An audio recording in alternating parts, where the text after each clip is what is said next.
Sobotni derbi potekal v Novi Gorici, kjer je domača ekipa pričakala vodilno Olimpijo. Letošnja prva tekma je bila končana zmago Ljubljančanov 1:0, takrat je odločil Velikonja iz 11 metrovke. Izjemno dober začetek za zmajčke, tudi tokrat Klinar je ukradel žogo in našel Benka, to je bil izvrsten gol Leona Benka v mrežo Gorice za prednost 0:1. Tekla je 12. minuta, Olimpija po bliskoviti akciji Klinarja in Benka do prednosti takoj na začetku.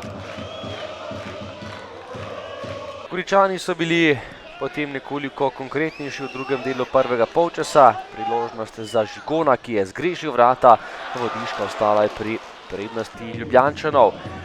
Še akcija ob koncu prvega polčasa, po kotu odbita žoga in še enkrat je streljal Dejan Žigon, tudi tokrat ni bil najbolj natančen in je zgrešil vrata Olimpije. Drugi polčas in prva kombinacija, prosti strel Kotnika po dolgem času, ko ni bilo nič, strel Kotnika nekoliko previsoko, potem pa priložnost za sinje modre prek Burgiča, ki je bil v drsečem štartu nekoliko premalo natančen. 80. minuta, žoga pred vrata in najprej obramba vodiška, potem pa je streljal Burgič, ki je zadel vratnico, Delameja Mlinar žoge ni uspel odbiti in izenačenje v Novi Gorici 1:1, 10 minut pred koncem rednega dela.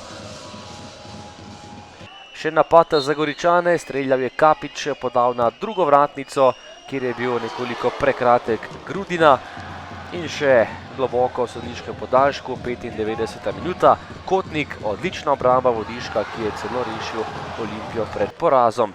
Na koncu gol na vsaki strani.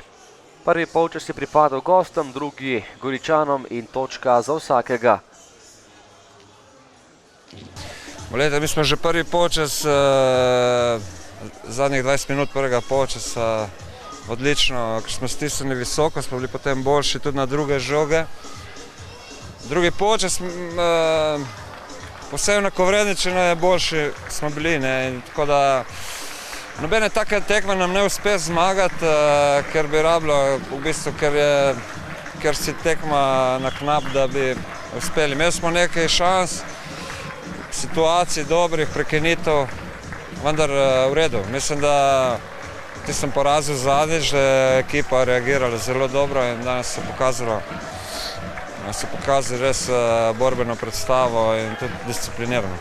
Fizični izziv ne zdržimo, ko so začeli Goričani stopnjevati malo z direktno igro, malo z večjim številom prihajati na dve druge žoge, nas ni bilo več in v tem fizičnem izzivu enostavno smo spuščali iz minute v minuto. To pripelje do mnogih prekinitev in zopet iz te prekinitve dobimo zadetek tako kot v Kopru in nas stane zmage.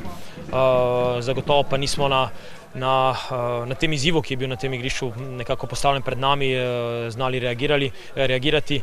V tem prvem polčasu smo imeli 5-6 situacij za protinapad, ki jih moramo pretvoriti, pa jih ne, potem pa ostanemo na tem dotiku Goričanov in se je tekma končala s tem remijem.